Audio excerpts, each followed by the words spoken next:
الحمد لله الحمد لله وكفى وسلام على عباده الذين اصطفى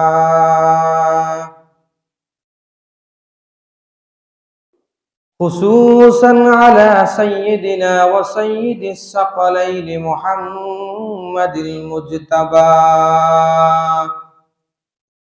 وأحمد المصطفى وعلى آله وأهله الطيبين الطاهرين وأصحابه المزكين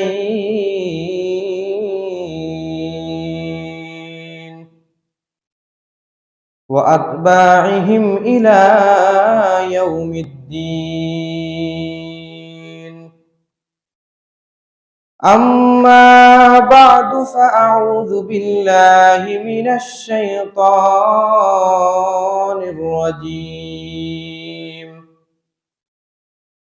بسم الله الرحمن الرحيم. يا أيها الرسل كلوا من الطيبات واعملوا صالحا إني بما تعملون عليم. وقال تعالى في مقام آخر: يا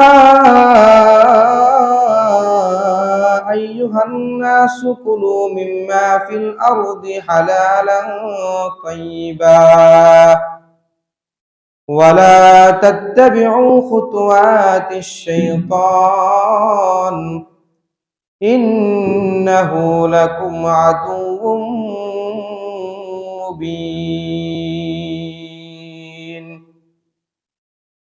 وقال رسول الله صلى الله عليه وسلم: لا يدخل الجنة جسد غزي بالحرام. وقال رسول الله صلى الله عليه وسلم: لا يدخل الجنة لحم نبت من السحت وكل لحم نبت من السحت كانت النار أولى به، أو كما قال عليه الصلاة والسلام. صدق الله مولانا العظيم وصدق رسوله النبي الأمي الكريم، ونحن على ذلك لمن الشاهدين والشاكرين، والحمد لله رب العالمين. سبحانك لا علم لنا إلا ما علمتنا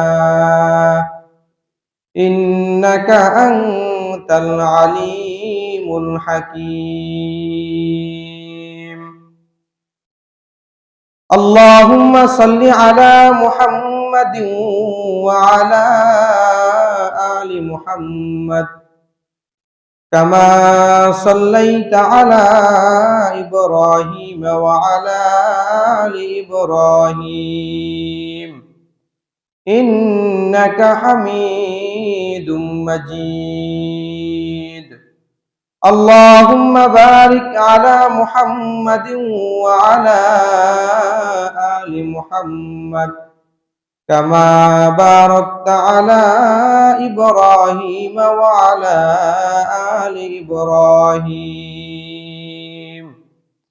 إنك حميد مجيد.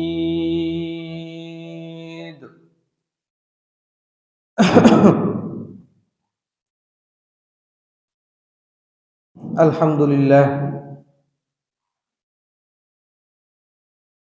আল্লাহ পাক রব্বুল আলামিনের দরবারে শুকরিয়া আল্লাহ পাক রব্বুল আলামিন আমাদের মতো গুনাহগার অদম বান্দাদেরকে দুনিয়াবি সমস্ত কাজকর্ম থেকে ফারেক করে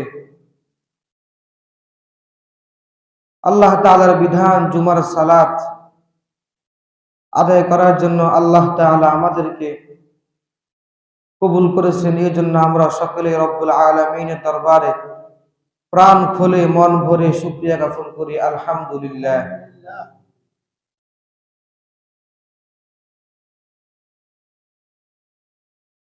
আল্লাহ পাক রব্বুল আলামিন পবিত্র কোরআনের সূরাতুল মুমিনুনের 50 নম্বর আয়াতের মধ্যে বলেন, ইয়া আইয়ুহার রুসুলু কুলু মিনাত তাইয়্যিবাত ওয়া'মালু সালিহা।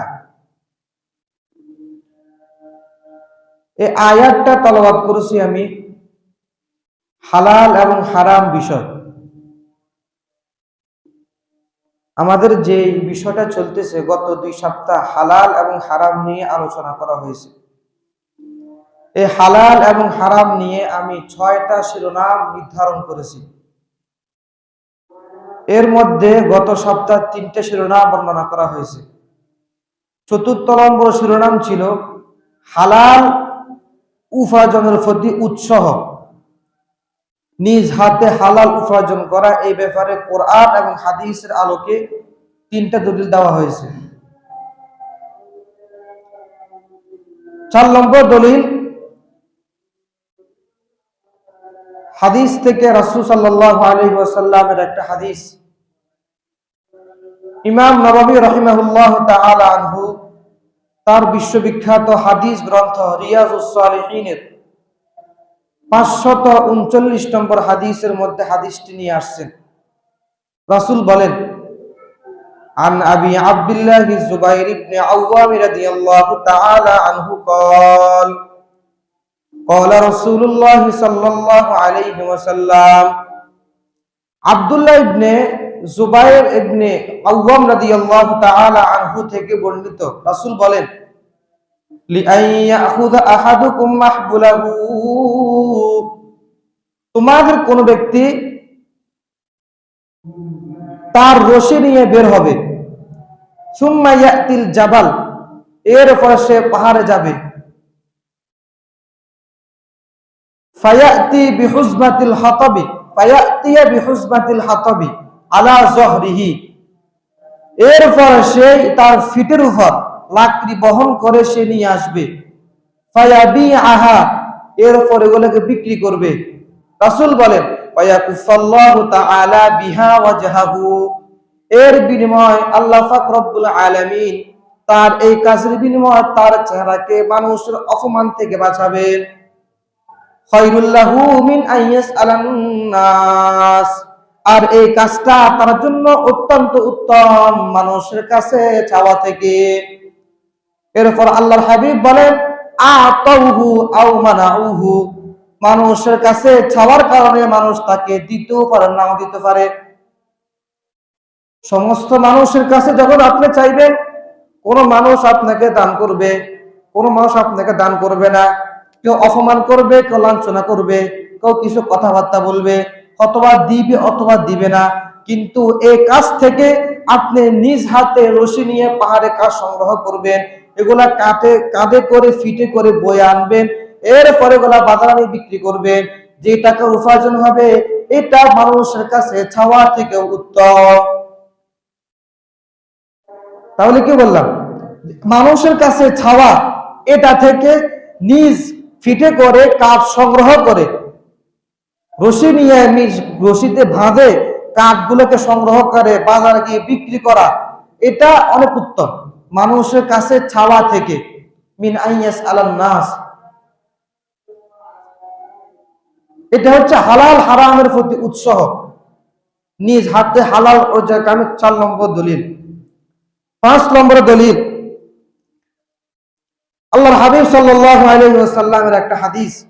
ইমাম বুখারী রাহিমাহুল্লাহু তাআলা আনহু তার একটি হাদিস গ্রন্থ আছে, আল আদাবুল মুফরাদ। আল আদাবুল মুফরাদ হাদিসের কিতাবের 300 নম্বর হাদিস। রাসূল বলেন, আন আমর ইবনে আস রাদিয়াল্লাহু তাআলা আনহু قال আমর ইবনে আস রাদিয়াল্লাহু তাআলা আনহু থেকে বর্ণিত, রাসূল বলেন, বাআসা ইলাইয়ান নবী সাল্লাল্লাহু আলাইহি ওয়াসাল্লাম।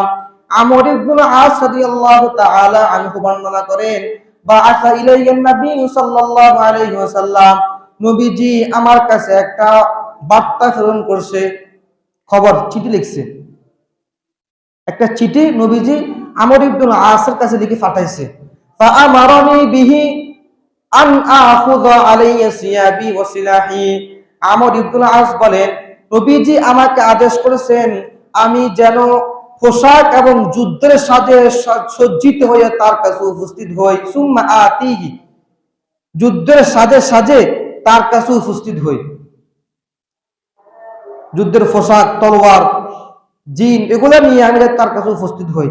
ফাফাআলতু ফাআতাইতুহু ওয়া হুয়া ইয়াতাওয়াজ্জাউ। তিনি বলেন, আমি ঠিক রাসূলের আদেশ অনুযায়ী আমি সেই কাজটাই করলাম। যুদ্ধের সাজ পরিধান করলাম, বর্ম যেগুলা যুদ্ধের লোহার পোশাকগুলো পরিধান করে তলবার নিয়ে আমি ফাফাআলতু, ওই কাজটাই করলাম। ফাআতাইতুহু ওয়া হুয়া ইয়াতাওয়াজ্জাউ। এরপর আমি নবীর কাছে গেলাম, যাওয়ার পর দেখছি নবী ওযু করতেছেন। ওয়া হুয়া ইয়াতাওয়াজ্জাউ, যে অবস্থায় তিনি কি করতেছেন? ওযু করতেছেন। ফাসাআদা ইলাইয়াল বাসারা, কিছুক্ষণ পর নবীজি সাল্লাল্লাহু আলাইহি ওয়াসাল্লাম আমার দিকে গভীরভাবে তাকালেন।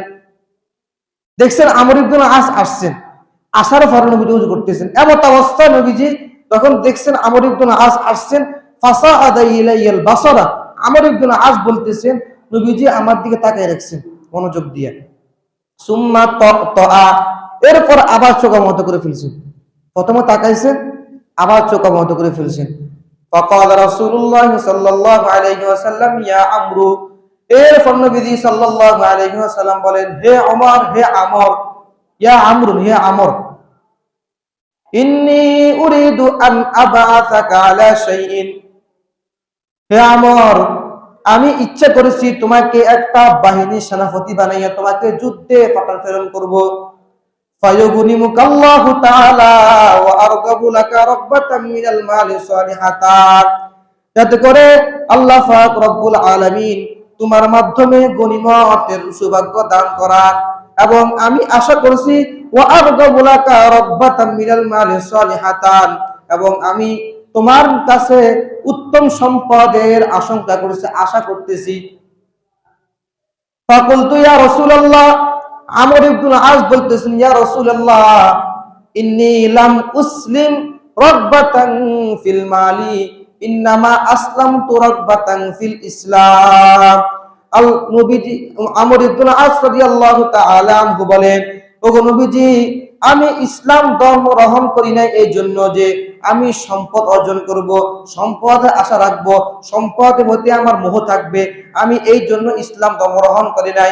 ইন্নামা আসলামতু রাগবাতান ফিল ইসলাম, নিঃসন্দেহে আমি ইসলাম ধর্ম গ্রহণ করেছি আল্লাহর ইসলামের আকর্ষণ থেকে, ইসলামের মহত্তা দেখে, ইসলামের সৌন্দর্য দেখে, ইসলামের এত বিশাল সুনাম দেখে আমি ইসলাম ধর্মে গ্রহণ করেছি। এবং আমি ইসলাম ধর্ম গ্রহণ করেছি নবী সাল্লাল্লাহু আলাইহি ওয়াসাল্লামের সঙ্গে থাকার জন্য, অন্য কোনো উদ্দেশ্য না।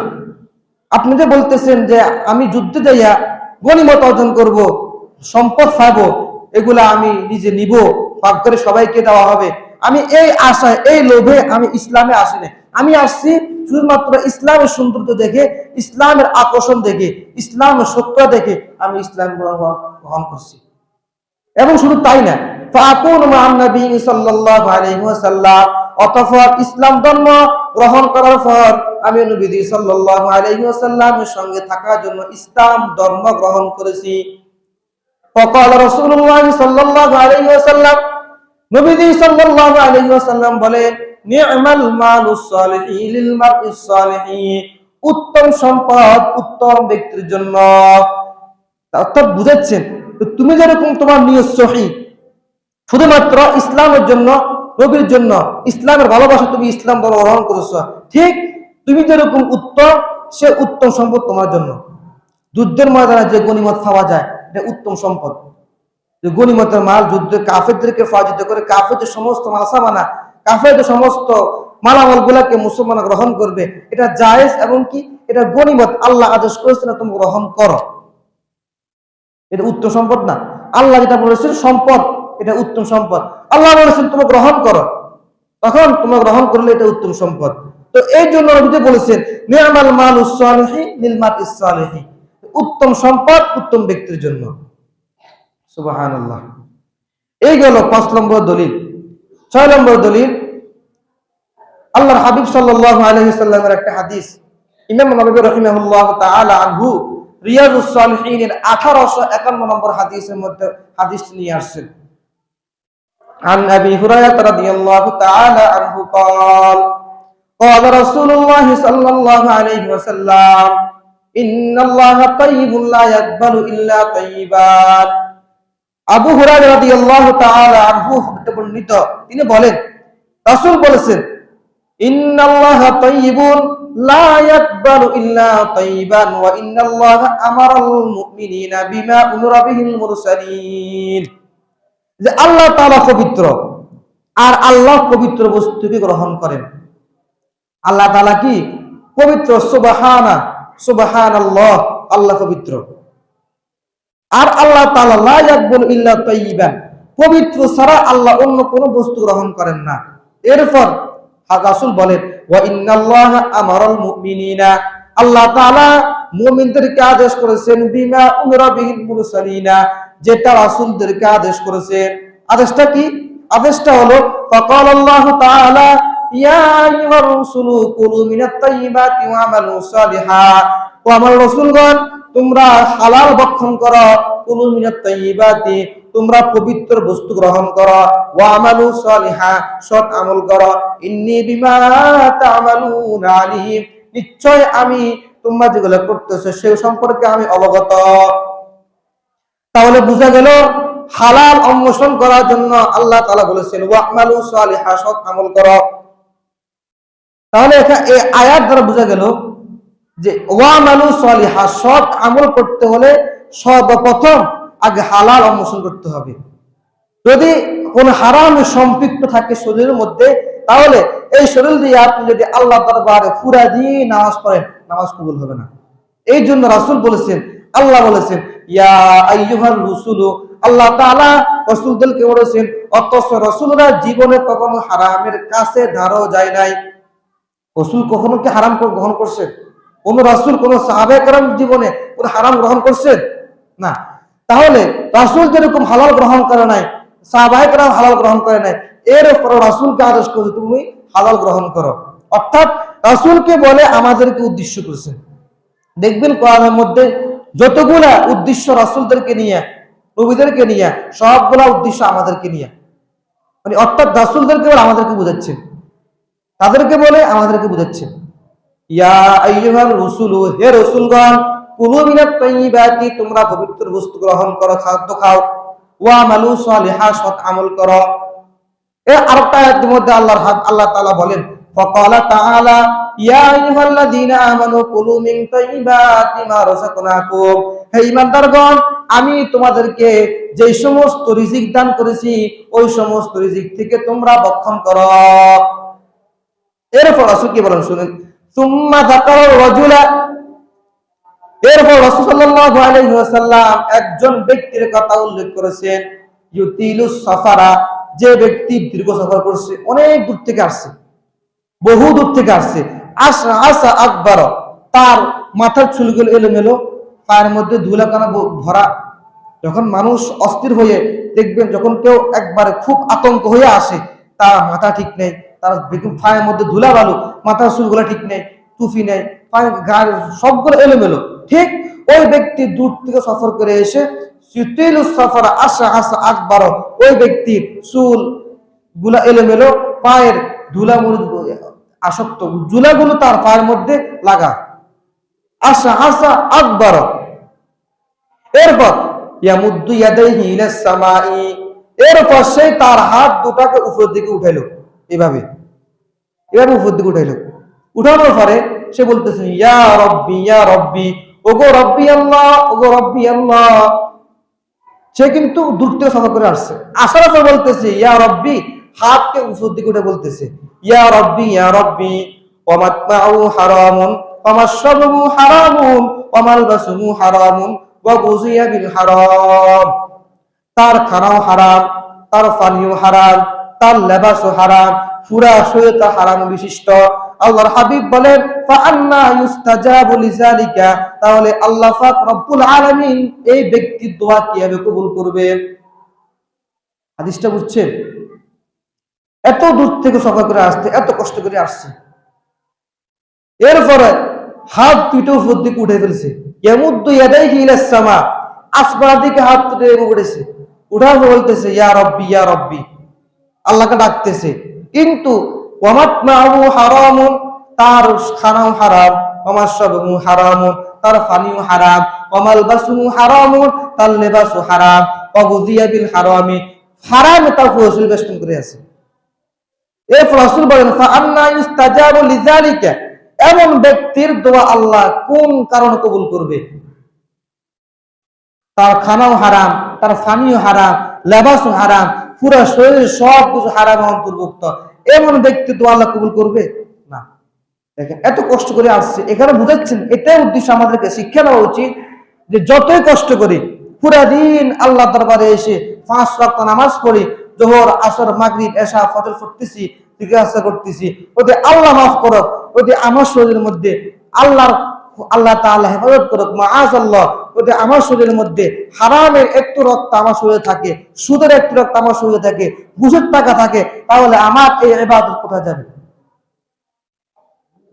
এত কষ্ট করে সকাল থেকে বিকাল পর্যন্ত এত কষ্ট করে সব কিছু আমল করলাম, কিন্তু শরীরের মধ্যে হারাম থাকে, ফাআন্না ইউস্তাজাবু লিযালিকা, নবীজি বলেন যে তাহলে এমন ব্যক্তির দোয়া আল্লাহ তাআলা কিভাবে কবুল করবে? এই গেল 6 নম্বর দলিল। 7 নম্বর দলিল, আল্লাহর হাবিব বলেন ক্বালা রাসূলুল্লাহ সাল্লাল্লাহু আলাইহি ওয়াসাল্লাম লা ইয়াদখুলুল জান্নাতা লাহমুন নাবাতা মিনাস সুহতি। আল্লাহ পাক রব্বুল আলামিন, আল্লাহর হাবিব সাল্লাল্লাহু আলাইহি ওয়াসাল্লাম বলেন এমন ব্যক্তি জান্নাতে প্রবেশ করবে না যে ব্যক্তির শরীর নাবাতা মিনাস সুহতি, হারামের কারণে তার শরীরটা উপরে উঠছে। নাবাতা মিনাস সুহতি, হারামের কারণে উদ্বুদ্ধ হয়েছে, তার শরীরের যে সমস্ত যে সুঠাম দেহ অধিকারী, এই পুরো শরীরটা কিন্তু হারামের উপরে শরীরটা উপরে উঠছে। এত বড় শরীর, এত শক্তি, এত গোস্ত, এত হাড্ডি, এত সুঠাম দেহের অধিকারী, এত শক্তি থাকা সত্ত্বেও তার পুরাটা শক্তি, পুরাটা দেহ হারাম থেকে উপার্জন। রাসূল বলেন ওয়া কুল্লু লাহমিন নাবাতা মিনাস সুহতি, প্রত্যেক এমন শরীর, প্রত্যেক এমন দেহ নাবাতা মিনাস সুহতি, যেটা হারাম থেকে উপার্জন, হারাম থেকে উৎপন্ন, কানাতিন নারু আওলা বিহা, ওই শরীরটা জাহান্নামের অধিক উপযুক্ত। ওই শরীরটা কি জাহান্নামের অধিক উপযুক্ত। যে শরীরের মধ্যে হারামের যে সমস্ত বিধান, হারামের যে সমস্ত অঙ্গগুলো আছে, এগুলোর কারণে পুরো শরীরটা জাহান্নামে চলে যাবে। নাবাতা মিনাস সুহতি, এই শরীরটা যে লাহমুন, হাদিসের মধ্যে আছে লাহমুন, এমন গোস্ত, গোস্ত বলছে এখানে, তো গোস্ত বলতে শরীরের উদ্দেশ্য আর কি। একটা শরীরের মধ্যে যদি গোস্ত একটু জাহান্নামে যায়, তো বাকিটাকে কেটে রাখি দিবে? বলেন, পুরো জাহান্নামে চলে যাবে। ঠিক এই জন্য আল্লাহ হারাম থেকে একটা গোস্ত যদি লাহমুন, একটা গোস্ত শরীরে থাকে নাবাতা মিনাস সুহতি, তাহলে কানাতিন নার আওলা বিহা, এই শরীরটা জাহান্নামের অধিক উপযুক্ত। এই গেল 4 নম্বর শিরোনামের 7টা দলিল। এরপর আরো একটা প্রাসঙ্গিক কথা, সেটা হলো বুখারী শরীফের, তিরমিজি শরীফের 2361 নম্বর হাদিস। আল্লাহ রাসূল বলেন, রাসূল দোয়া করতেন হালাল রিজিকের জন্য, নিজের আহলের জন্য। আন আবি হুরায়রা রাদিয়াল্লাহু তাআলা আনহু قال قال رسول الله صلى الله عليه وسلم اللهم اجعل رزق آل محمد قوتا, হে আল্লাহ মুহাম্মাদের পরিবারের জন্য আপনি শুধুমাত্র জীবন উপযোগী রিজিকের ব্যবস্থা করে দেন, শুধুমাত্র জীবন পরিচালনা করতে পারবে এমন রিজিকের ব্যবস্থা করে দেন। এত বেশি না, একবারে রিজিক সম্পদ অর্জন করতে করতে করতে করতে আল্লাহকে ভুলে যাবে, রাসূলকে ভুলে যাবে, ইসলামকে ভুলে যাবে, তারপরে তার ভিতরে অহংকার তাকাব্বুর চলে আসবে, এমন সম্পদ আমাকে দিয়েন না। রাসূল দোয়া করতেন। এই জন্য রাসূল দোয়া করে আমাদেরকে বুঝাচ্ছেন যে আমার উম্মতরা, আমি যেরকম দোয়া করেছি তোমাদের জন্য, আমার পরিবারের জন্য, যে আমাকে এমন রিজিক দান করেন যে রিজিক আমি শুধুমাত্র আমার পরিবাররা কোনো রকম চলতে পারবে, কষ্ট হবে না, এত বেশি রিজিক দরকার নাই, যে রিজিকের কারণে, যে ধন সম্পদের কারণে আল্লাহ তাআলা আমাকে আল্লাহ সালাম বলিয়ে দিবে, রাসূল বলিয়ে দিবে, ইসলাম বলিয়ে দিবে, কোরআন বলিয়ে দিবে, হাদিস বলিয়ে দিবে, সুন্নাত বলিয়ে দিবে, এমন রিজিক আমার দরকার নেই। এরপর আরেকটা দলিল, আল্লাহর হাবিব সাল্লাল্লাহু আলাইহি ওয়াসাল্লাম মিশকাতুল মাসাবিহের 2737 নম্বর হাদিস, রাসূল বলেন, আন উবাইদিল্লাহ রাদিয়াল্লাহু তাআলা আনহু قال قال رسول الله صلى الله عليه وسلم মান আসবাহা মিনকুম আমিনান ফি সিরবিহি, তোমাদের মধ্য থেকে যে ব্যক্তি নিরাপদে তার পরিবার পরিজনের মধ্যে সকাল যাপন করলো, নিরাপদে, সুস্থ শরীর, মুআফান ফি হাদিহি, তার শরীরটা সুস্থ, ওয়া ইনদাহু কুতু ইয়াউমিহি, এবং তার কাছে একদিনের খানাও আছে, সকালবেলা উঠছে ঘুম থেকে, সুস্থ শরীরে, কোনো অসুবিধা নাই, এবং তার কাছে একদিন খানা আছে, একদিনের, কাআন্নামা জিজাত লাহুদ দুনিয়া ফাহাদিরিহা, যে যেন তাকে দুনিয়ার সমস্ত সম্পদ তাকে দান করা হয়েছে। দেখেন, শুধুমাত্র একদিন খানা আছে, হালাল অন্বেষণে ও ব্যক্তির মনে হলো যে তাকে দুনিয়ার সব সম্পদ দান করা হয়েছে। সুবহানাল্লাহ। মানে এটা বুঝাচ্ছেন, হাদিসটা অনেকে বুঝেন না, এটা বুঝাচ্ছেন যে হালাল রিজিকে অন্বেষণ করে, হালাল পদ্ধতিতে কামাই করে একদিন খাওয়া পুরো দুনিয়া খাওয়ার থেকে উত্তম। মানে তার কাছে ওয়াইন্দাহু কুতু ইয়াউমিহি, তার কাছে শুধুমাত্র একদিনের খানা আছে, কাআন্নামা জিয়াত লাহুদ দুনিয়া, যেন তাকে দুনিয়া সব দিয়ে দেওয়া হয়েছে, এত খুশি। হালাল রুজিতে এত মজা, এত শান্তি, এটা কল্পনার বাহিরে। এরপর আরেকটা হাদিসের মধ্যে নবী বলেন, قال رسول الله عن ابي بكر رضي الله تعالى عنه قال قال رسول الله صلى الله عليه وسلم لا يدخل الجنه يتزوج بالحرام, হারাম ভক্ষণকারী শরীর জান্নাতে প্রবেশ করবে না। হারাম ভক্ষণকারী কি শরীর জান্নাতে কখন প্রবেশ করবে? লা ইয়াদখুলুল জান্নাতা, হারাম ভক্ষণকারী শরীর জান্নাতে প্রবেশ করবে না। আল্লাহ তাআলা আমাদের সবাইকে হালালের তৌফিক দান করুক। আচ্ছা, এরপরে 4 নম্বর শিরোনাম, 5 নম্বর শিরোনাম, যে হালাল খাওয়া আল্লাহর নির্দেশ। হালাল খাওয়া কার নির্দেশ? আল্লাহর নির্দেশ। যেমন দলিল দুইটা দিলাম। এক নম্বর দলিল হলো আল্লাহ তাআলা সূরা বাকারার 168 নম্বর আয়াতের মধ্যে বলেন, ইয়া আইয়ুহান নাসু কুলু মিম্মা ফিল আরদি হালালান তাইয়্যিবা। আল্লাহ পাক রব্বুল আলামিন বলেন, হে লোক সকল, কুলু মিম্মা ফিল আরদি হালালান তাইয়্যিবা, তোমরা জমিনের উৎকৃষ্ট পবিত্র বস্তু ভক্ষণ করো। ওয়ালা তাত্তাবিউ খুতুওয়াতিশ শাইতান, এবং তোমরা শয়তানের পদাঙ্ক অনুসরণ করবা না। ইন্নাহু লাকুম আদুউম মুবিন, নিশ্চয় শয়তান তোমাদের স্পষ্ট দুশমন। এখানে 3টা কথা বলেছেন, ইয়া আইয়ুহান নাসু কুলু মিম্মা ফিল আরদি হালালান তাইয়্যিবা, হে মানুষ, হে লোক সকল, তোমরা দুনিয়ার উৎকৃষ্ট বস্তু ভক্ষণ করো। তোমরা দুনিয়ার নিকৃষ্ট বস্তু ভক্ষণ করো না, এত উৎকৃষ্ট বস্তু আছে সেগুলো ভক্ষণ করো। উৎকৃষ্ট বস্তু কি ভক্ষণ করবা? যে উৎকৃষ্ট ভাবে, হালাল ভাবে যখন তোমরা কামাই করবা, তখন তোমাদের কাছে উৎকৃষ্ট বস্তু আসবে। এই হলো এক কথা। এরপর ওয়ালা তাত্তাবিউ খুতুওয়াতিশ শাইতান, এবং শয়তানের পদাঙ্ক অনুসরণ করবা না। শয়তান তোমাদেরকে ধোঁকা দিবে যে সামান্য একটু খালে কি হয়, সামান্য একটু খালে কি হয়, এ কথা বলবে যে আজকের লেখা, এরপরে ক্ষমা চাই নিস, তারপরে শেষ। এরকম শয়তানের প্ররোচনা আছে না নাই? অন্তরের মধ্যে এরকম ভাবে ধোঁকা দেয়, বলবে যে আজকের জন্য খা, আগামীকালকে দিয়ে ছেড়ে দিস। এভাবে বলতে শয়তান, এটা হচ্ছে শয়তান পদাঙ্ক, শয়তানের কৌশল, শয়তানের চালাকি। এইভাবে শয়তান মানুষকে এইভাবে চালাকি করে মানুষকে গুনাহ করায়। ওয়ালা তাত্তাবিউ খুতুওয়াতিশ শাইতান, এই জন্য আল্লাহ বলেছেন তোমরা শয়তান পদাঙ্ক অনুসরণ করবা না। ইন্নাহু লাকুম আদুউম মুবিন, নিশ্চয় শয়তান তোমাদের স্পষ্ট দুশমন। 2 নম্বর দলিল, উদাহরণ, আল্লাহ তাআলা সূরাতুন নাহলের 114 নম্বর আয়াতের মধ্যে বলেন, ফাকুলু মিম্মা রাযাকাকুমুল্লাহু হালালান তাইয়্যিবা, আয়াতের মধ্যে যে তোমরা আমি তোমাদেরকে যে রিজিক দান করেছি ওই রিজিক থেকে তোমরা পবিত্র বস্তু ভক্ষণ করো। ওয়াশকুরু নি'মাতাল্লাহি ইন কুনতুম ইয়্যাহু তা'বুদুন, এবং তোমরা আল্লাহর নিয়ামতের শুকরিয়া আদায় করো যদি তোমরা তার বান্দা হয়ে থাকো। আমরা কার বান্দা বলেন? সবাই তো বলে নাই, ওদেরকে সবাই অন্য কারো বান্দা। আমরা কার বান্দা? আল্লাহর বান্দা। আল্লাহ তাআলা বলছেন, হে আমার বান্দারা, ফাকুলু মিম্মা রাযাকাকুমুল্লাহু হালালান তাইয়্যিবা, আমি রব্বুল আলামিন তোমাদেরকে যে সমস্ত রিজিক দান করেছি ওই সমস্ত রিজিক থেকে তোমরা ভক্ষণ করো। আল্লাহ আমাদেরকে কত রিজিক দান করেছেন, কত হালাল পদ্ধতি, এগুলো আমরা ভক্ষণ না করে হারাম পদ্ধতি গ্রহণ করি। এরপর আল্লাহ বলেছেন যে তোমাদেরকে এত রিজিক দান করেছি, ওয়াশকুরু নি'মাতাল্লাহি আলাইকুম, তোমরা আল্লাহর রিজিকের নিয়ামতের শুকরিয়া আদায় করো। ইন কুনতুম ইয়্যাহু তা'বুদুন, যদি তোমরা আল্লাহ বান্দা হয়ে থাকো। তো তাহলে বোঝা গেছে যারা আল্লাহর রিজিক যে সমস্ত রিজিক দান করেছে ওই রিজিক থেকে যারা উত্তম পবিত্র বস্তু ভক্ষণ করবে না এবং আল্লাহর রিজিকের নিয়ামতের শুকরিয়া আদায় করবে না, বোঝা গেছে তারা আল্লাহর বান্দা না। বুঝা যায় না?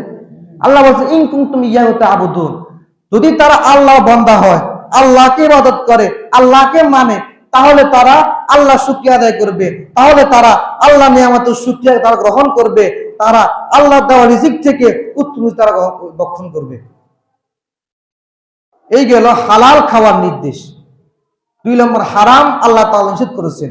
সূরা ইউনূসের 59 নম্বর আয়াত আল্লাহ তাআলা বলেন, কুল আরাআইতুম মা আনজালাল্লাহু লাকুম মির রিজকিন ফাজআলতুম মিনহু হারামান ওয়া হালালা, নবী আপনি বলুন, আরাআইতুম তোমাদের কি ধারণা, মা আনজালাল্লাহু লাকুম মির রিজকিন ফাজআলতুম মিনহু হারামান ওয়া হালালা, আল্লাহ পাক রব্বুল আলামিন তোমাদেরকে যে সমস্ত রিজিক দান করেছে ওই রিজিক থেকে তোমরা কোনগুলোকে হারাম বলো, ফাজআলতুম মিনহু হারামান ওয়া হালালা, তোমরা নিজেদের মন করা বলতো এটা হারাম এটা হালাল। আল্লাহ রিজিক দান করছে এটা হালাল না এটা হারাম, আল্লাহ বলছেন হালাল না তোমরা বলো হালাল, আল্লাহ বলছেন হারাম তোমরা বলো হালাল। এরপর আল্লাহ কি বলেন, কুল আল্লাহু আযিনা লাকুম আম আলাল্লাহি তুফতারুন, তোমাদের যে কাজটা করতেছো যে আল্লাহ বলছেন হালাল আর তোমরা বললো হারাম, আল্লাহ বলছেন হারাম তোমরা বলো হালাল, তোমরা এই কাজটা করতেছো এটা কি আল্লাহ অনুমতি দিয়েছেন তোমাদেরকে? আম আলাল্লাহি তাফতারুন, নাকি তোমরা আল্লাহকে ইফতার করতেছো, আল্লাহকে অস্বীকার করতেছো? যদি এমন কোন ব্যক্তি, এখান থেকে স্পষ্ট দলিল এটাই যে যারা হালালকে হারাম মনে করবে না, হারামকে হারাম মনে করবে না, তারা স্পষ্ট আল্লাহর বান্দা না, আল্লাহর অবিশ্বাসকারী কাফের। যেমন আম আলাল্লাহি তাফতারুন, আল্লাহকে অবিশ্বাসকারী, আল্লাহকে মিথ্যারূপকারী। এরপর রাসূল বলেন, বুখারী শরীফের 2049 নম্বর হাদিসের মধ্যে রাসূল বলেন, আন আবি হুরায়রা রাদিয়াল্লাহু তাআলা আনহু قال قال رسول الله صلى الله عليه وسلم يأتي على الناس زمان, মানুষের কাছে এমন একটা zaman আসবে, ওয়ালা ইউবালি মা আখাযা মিনহু আম মিনাল হালালি আম মিনাল হারাম, আল্লাহ হাবিব বলেন তোমাদের কাছে এমন একটা zaman আসবে, এমন একটা যুগ আসবে, এমন একটা যুগ আসবে, এমন একটা zaman আসবে যে মানুষ ভক্ষণ করবে, ওয়ালা ইউবালি মা আখাযা মিনহু, মানুষ কোথায় থেকে রিজিক অন্বেষণ করতেছে, আম মিনাল হালালি আম মিনাল হারামি, এটা কি হারাম নাকি হালাল, কোনো খবর নেই। এরকম আছে না নাই বলেন, নাকি সন্দেহ আছে? তোমাদেরকে আল্লাহ তাআলা যে রিজিক দান করেছেন, ইয়াতি আলান নাসি জামানু, এমন একটা জামানা আসবে, এমন একটা কাল আসবে যেই কালে মানুষ হালাল রিজিক অন্বেষণ করবে, ওয়ালা ইউবালি, কোনো পরোয়া করবে না, কোনো পরোয়া করবে না যে মা আখাযা মিনহু মিনাল হালালি আম মিনাল হারাম, হারাম থেকে উপার্জন এই সম্পদটা না হালাল থেকে উপার্জনের সম্পদটা, কোনো পরোয়া নেই, কোন বক্ষেপ করে না এগুলাকে। তাহলে রাসূল বলেছেন এই জামানা এখন কিছু চলে আসছে, ঠিক না? ঠিক কি না? যে এই জামানা এখন কিছু আসে না নাই, মানুষ এই পর্যন্ত এখন এই বর্তমান জামানায় কিছু কিছু লোক কেমন আছে যারা হালালকে হালাল মনে করে না, হারামকে হারাম মনে করে না। তাহলে এই হাদিসে সাদৃশ্য হয় না? ঠিক। তাহলে আল্লাহ পাক রব্বুল আলামিন আমাদের সবাইকে হালাল পদ্ধতি গ্রহণ করার তৌফিক দান করুক এবং হারাম থেকে আমাদেরকে হেফাজত করার তৌফিক দান করুক। প্রাসঙ্গিক 1 মিনিট একটা কথা বলি, সেটা হলো আজকে এখন যে আরবি মাস হিসেবে রজব মাস, এই মাসের অনেক গুরুত্বপূর্ণ ফজিলত রয়েছে। ঠিক একটা ফজিলত আমি যে 3 সপ্তাহ বর্ণনা করলাম, হালাল হারাম থেকে বাঁচা। এই যে সামনে রোজা আসতেছে, রোজা রাখবেন, আপনার রোজা কবুল হবে কিনা?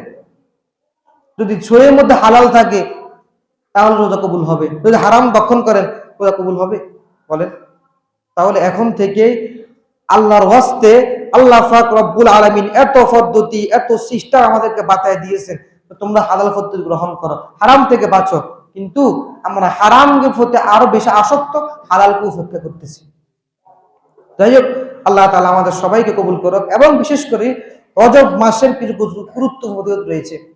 রজব মাসের মধ্যে একটা গুরুত্ব ফজিলত হলো একটা দোয়া পড়া। যে আল্লাহর হাবিব সাল্লাল্লাহু আলাইহি সাল্লামের হাদিসটা, এটা দোয়ার মূল হাদিস, পরে দোয়াটা আমরা পড়তে পারি। দোয়াটা কি বলেন তো? আল্লাহুম্মা বারিক লানা ফি রজব ওয়া শাবান ওয়া বাল্লিগনা রমাদান। আল্লাহ আমাকে রজব এবং শাবানের মধ্যে বরকত দান করেন এবং রমজান পর্যন্ত পৌঁছার তৌফিক দান করেন। অনেক মানুষ আছে, এই যে এই মসজিদের মুসল্লিদের মধ্যে গত রমজান যারা ছিল এখন আছে, অনেক লোক আছে এখন নাই, অনেক গণা গণা আছে এখন নাই, গত রমজানে ছিল, কিন্তু আপনারা এখন আছেন, রমজান থাকবেন কোনো গ্যারান্টি আছে? বলেন। ঠিক এই জন্য আল্লাহর হাবিব দোয়া শিখিয়ে দিয়েছেন, আল্লাহুম্মা বারিক লানা ফি রজব ওয়া শাবান। আল্লাহকে দোয়া করা, রমজান রজব শাবানের মধ্যে বরকত দান করেন এবং ওয়াবাল্লিগনা রমাদান, রমজান পর্যন্ত পৌঁছার তৌফিক দান। কেন? রমজান যখন পৌঁছবো তখন রমজানে আল্লাহ তাআলার কাছে কান্নাকাটি করে আমার পুরো 1 বছরের সমস্ত গুনাহ আল্লাহর কাছে আমরা ক্ষমা করতে পারবো। তাহলে ইনশাআল্লাহ সকলে 5 ওয়াক্ত নামাজের পরে দোয়াটা পড়বেন, বস যখন সময় তখন পড়বেন। দোয়াটা কি বলেন? আবার বলেন, আল্লাহুম্মা বারিক লানা ফি রজব ওয়া শাবান ওয়া বাল্লিগনা রমাদান। আল্লাহুম্মা বারিক লানা ফি রজব ওয়া শাবান ওয়া বাল্লিগনা রমাদান। আল্লাহুম্মা বারিক লানা ফি রজব ওয়া শাবান ওয়া বাল্লিগনা রমাদান। আল্লাহ তাআলা আমাদের সকলকে হালাল পদ্ধতি গ্রহণ করার তৌফিক দান করুক এবং সমস্ত হারাম থেকে আমাদেরকে বাঁচার তৌফিক দান করুক। ওয়া আখিরু দাওয়ানা আলহামদুলিল্লাহি রাব্বিল আলামিন।